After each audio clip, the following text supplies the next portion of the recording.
Assalamualaikum warahmatullahi wabarakatuh. Selamat bergabung di channel kami. Jangan lupa untuk subscribe, like, share, dan komen. Assalamualaikum warahmatullahi wabarakatuh. Bagi Bapak Ibu yang baru menemukan channel ini, jangan lupa untuk subscribe, like, share, dan komen. Nah, di video kali ini kita akan bahas tentang kompetensi sosial kultural. Nah, apa itu kompetensi sosial kultural? Berdasarkan dari surat edaran yang dikeluarkan oleh Menpan RB, materi kompetensi sosial kultural bertujuan untuk menilai penguasaan pengetahuan, keterampilan, dan sikap atau perilaku yang dapat diamati, diukur, dan dikembangkan terkait dengan pengalaman berinteraksi dengan masyarakat majemuk dalam hal agama, suku, dan budaya, perilaku, wawasan kebangsaan, etika, nilai-nilai, moral, emosi, dan prinsip yang harus dipenuhi setiap pemegang jabatan untuk memperoleh hasil kerja sesuai dengan peran, fungsi, dan jabatan.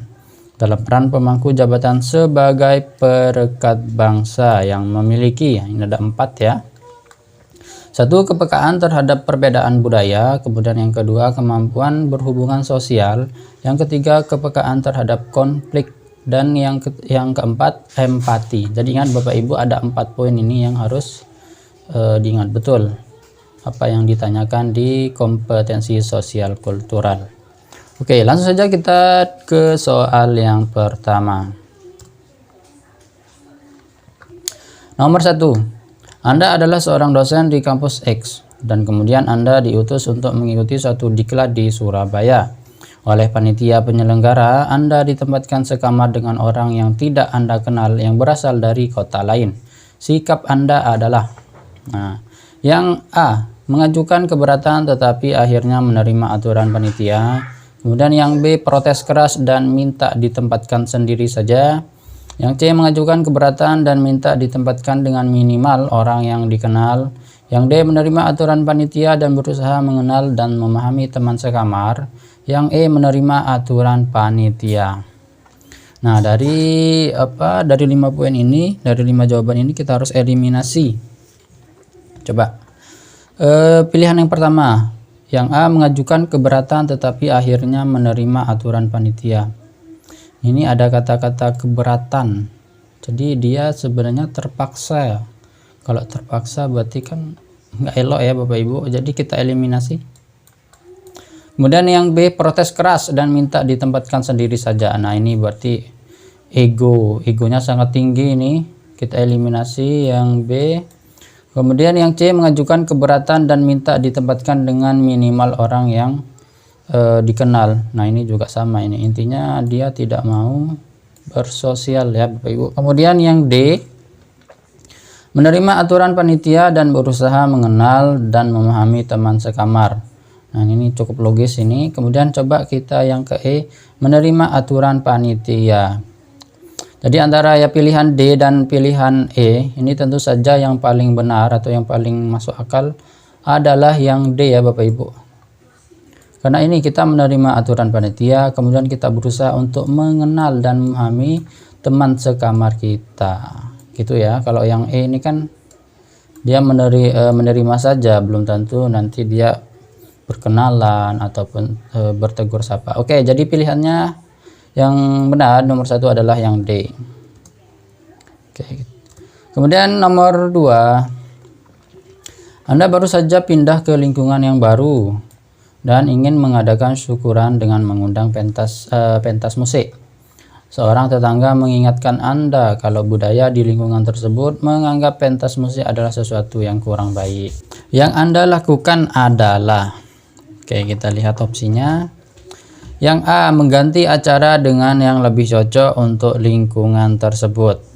Oke, masuk akal ya. Kita keep dulu. Kemudian tetap mengadakan pentas musik seperti rencana semula. Wah, ini nih berarti ngototan ya Bapak Ibu. Bisa kita eliminasi. Kemudian membatalkan dan tidak jadi mengadakan acara. Oke, kita coba keep dulu. Kemudian yang D, tetap mengadakan pentas musik dengan pengisi acara yang disesuaikan dengan selera lingkungan sekitar. Sebenarnya dilarang itu adalah pentas musiknya ya. Jadi ini ngototan juga ini. Kita eliminasi. Kemudian Yang E, berkomunikasi dengan keluarga untuk mencari solusi permasalahan. Nah, ini nih kita antara A, kemudian C dan D. Coba kita eliminasi. Mengganti acara dengan yang lebih cocok untuk lingkungan tersebut. Ini sepertinya lebih masuk akal. Kemudian membatalkan dan tidak jadi mengadakan acara. Sebenarnya ini apa ya? Berarti kan kita niatkan untuk syukuran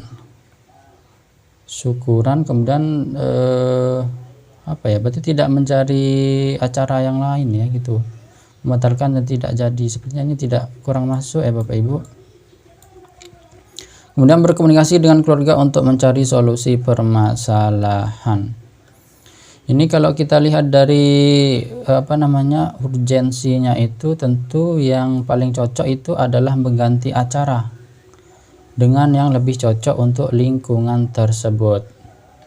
Nah, kalau kita baca di soal, seorang tetangga mengingatkan Anda kalau budaya di lingkungan tersebut menganggap pentas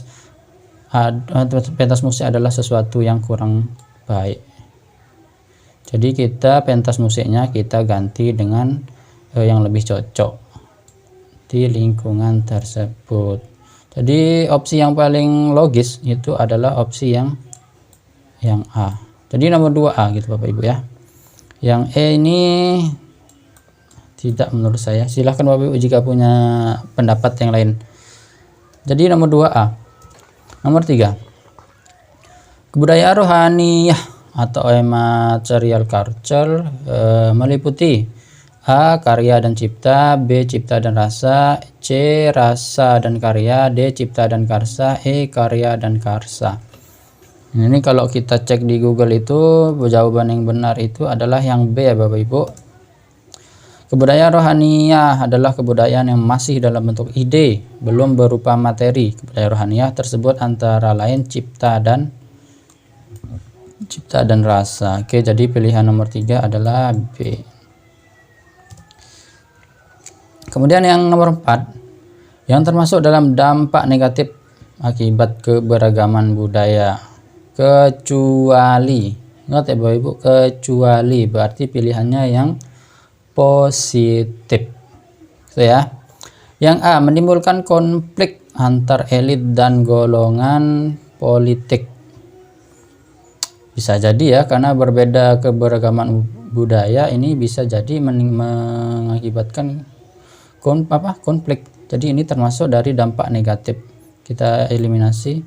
Kemudian yang kedua, sebagai alat bersatunya masyarakat walau berbeda agama.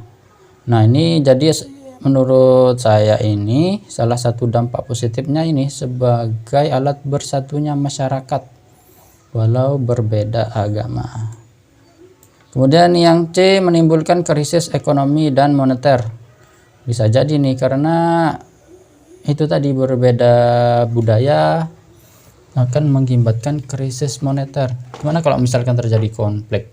Otomatis yang terjadi adalah dampaknya adalah krisis ekonomi. Berarti ini adalah salah satu dampak negatif. Kemudian menimbulkan konflik antar suku bangsa. Ini jelas ya Bapak Ibu.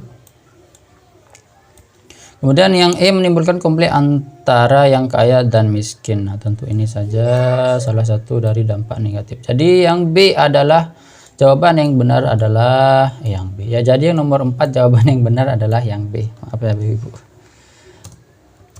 Oke, kemudian yang nomor 5. Dekan FMIPA membentuk tim seminar nasional ke-5. Kemudian Anda ditugaskan untuk bergabung ke dalam tim tersebut. Ketika banyak anggota tim kerja Anda yang berbeda agama dengan Anda, maka Anda akan. Nah, ini jadi Anda ditunjuk untuk di dalam suatu tim. Kemudian tim tersebut berbeda agama dengan Anda. Maka Anda akan, coba kita baca pilihannya. A, bersikap toleran dan menghormati mereka. Kemudian B, menjaga jarak dengan mereka. C, waspada dalam bersikap. D, khawatir jika ucapan Anda dapat menyinggung mereka. E, meminta atasan untuk memindahkan Anda ke tim kerja yang lain saja. Jadi kalau sekilas ini tentu saja yang paling logis yaitu yang A ya Bapak Ibu, yang ini ya. bersikap toleran dan menghormati mereka. Tentu kita di dalam sebuah tim ya harus bersikap toleran, saling menghormati walaupun kita berbeda agama. Oke, coba yang B, menjaga jarak. Ini tentu kalau kita menjaga jarak nanti timnya nggak jalan gitu ya. Oke, kita eliminasi. Waspada dalam bersikap. Ini bisa saja tetapi tidak logis. Tidak logis di dalam sebuah tim ini. Kemudian yang D, khawatir jika ucapan Anda dapat menyinggung mereka. Ini juga nggak masuk ya. Meminta atasan untuk memindahkan Anda ke tim kerja. Nah, ini lebih parah lagi nih. Jadi nomor 5 adalah yang A. Kemudian yang 6. Keberagaman yang terdapat dalam kehidupan sosial manusia melahirkan masyarakat majemuk. Di bawah ini yang termasuk dalam kelompok kemajemukan horizontal adalah, nah ini bisa Bapak Ibu baca di ini ya, di Google tuh banyak kayaknya. Jadi kemajemukan horizontal itu yang bersifat statis tetap seperti agama, bahasa dan lain-lain gitu ya. Kemudian kalau yang vertikal itu tegak, nah itu sesama sosial kita, jabatan, kemudian dan lain-lain, pendapatan. Dah, kemudian jawaban yang keenam itu adalah yang C ya. Kita baca dulu. Kemajemukan horizontal itu termasuk etnis, ras, suku, agama, bahasa daerah, adat, istiadat atau perilaku, budaya dan lainnya. Kemudian kemajemukan vertikal seperti penghasilan, ekonomi, pendidikan, pemukiman, pekerjaan, kedudukan atau jabatan dan lainnya. Jadi yang horizontal itu yang statis kalau saya lebih suka istilahnya. Kemudian yang vertikal itu yang dinamis, bisa berubah. Penghasilan bisa berubah, pendidikan bisa berubah, pemukiman bisa bergeser, seperti itu ya. Jadi yang nomor 6 adalah C.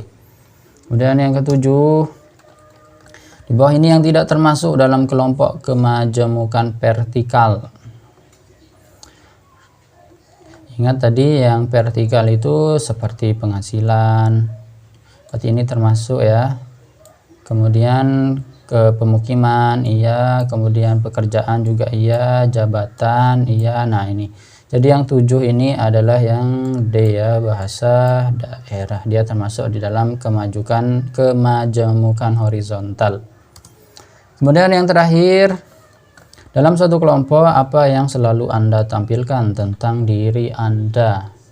Yang A, orang yang kreatif dan inovatif. Kemudian yang B, saya mampu beradaptasi dan ramah. Yang C, orang yang memiliki percaya diri, hasil kinerja tinggi dan mandiri. D, orang yang selalu berinovatif. Kemudian yang E, saya orang yang tidak pantang menyerah. Ini jawabannya yang benar mana Bapak Ibu? Oke, coba kita eliminasi. Dalam suatu kelompok apa yang selalu Anda tampilkan tentang diri Anda?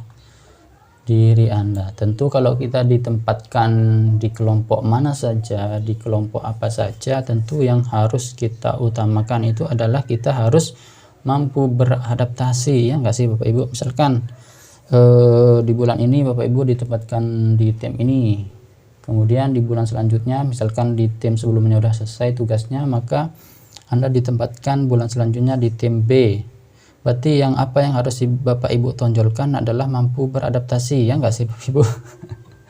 Karena kalau nggak beradaptasi, tentu Bapak Ibu nanti tidak akan ditunjuk lagi di dalam suatu kelompok atau tidak ditugaskan di dalam suatu tim.